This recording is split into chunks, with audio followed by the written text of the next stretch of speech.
स्वरूपं चिदानन्दकन्दं जगत्सम्भवस्थानसंहारहेतुं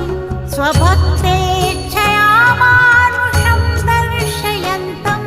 नमामीश्वरं सद्गुरुं साईनाथं भवद्ध्वान्तविध्वंसमार्तण्डमीड्यं मनोवागतीतं मुनिर्ध्यानगम्यं जगद्व्यापकं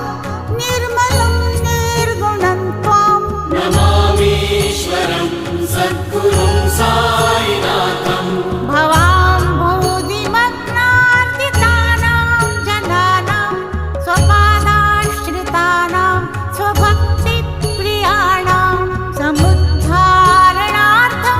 कलौ सम्भवन्तं नमामीश्वरं सद्गुरुं